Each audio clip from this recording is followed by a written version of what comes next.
First up is Symonds Yat, the most visited spot in the area. It provides a great panoramic view from the top and has cafes and water sports at the bottom. You're going to have to decide whether it's the top part or the bottom part that you park at.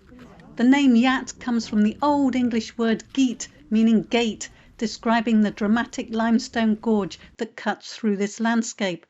If you bring some binoculars, you might catch the peregrine falcons nesting in the cliffs here. At the bottom of the gorge, the village is divided by the River Wye and split into Symonds Yat East and West. The river is crossed by hand-pulled cable ferries.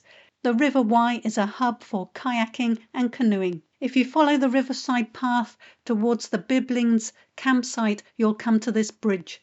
Across the bridge, you can walk up the opposite cliff, the Doward, and find some caves that were inhabited until relatively recently. This cave's most famous resident was James Lewis, known as Slippery Jem or Jem the Slipper. He lived here in the 19th century with his wife. He sold rabbit skin slippers to the tourists while his wife sold them strawberries. Because Symonds Yat can get crowded at peak times, an alternative spot that has a very similar topology and look to Symonds Yat is Redbrook, so I'm adding it to my list. Mallards Pike.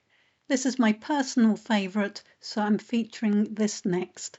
Mallards Pike is in one of the main forested walking areas of the Forest of Dean, and this section alone has over 10 kilometres of walking trails that each have their own variations in vibes. You could come here in different seasons and have quite different experiences. If you are a railway buff, this patch of forest has the remains of old rail lines scattered about.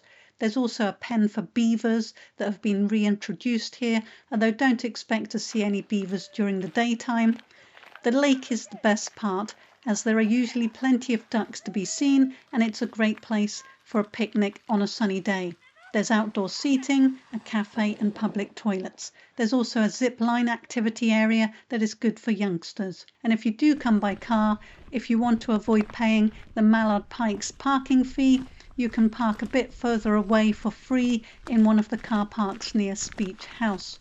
But if you do that, you will need hiking boots if you walk from there, as the terrain is very stony.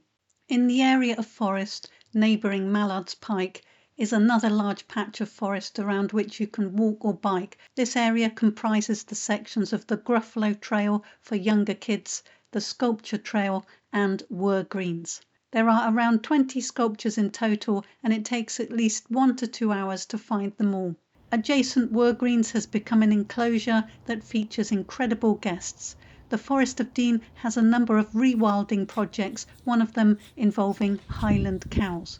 If you want a caving adventure, you'll definitely enjoy Clearwell Caves. The caves are part of a formation that developed over 180 million years ago, and mining activity took place in them for over 4,000 years. I've put Puzzlewood on this list because most visitors to the Forest of Dean are going to have this place bookmarked. Puzzlewood is the filming location for several productions, including Star Wars, so it's understandable how it's managed to capitalise on its fame. While the photos on Google Maps do look good, I haven't been to Puzzlewood myself because of the fee of £10, and I think there are plenty of other areas in the Forest of Dean that you can visit for free with similar types of treescapes. If you need ideas for more places to visit in the Forest of Dean, I'd suggest the following.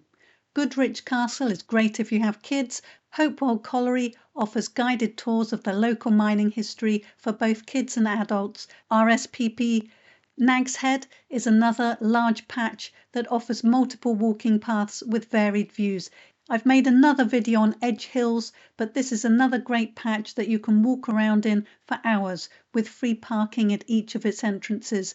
The Highland cattle sometimes make their appearance here.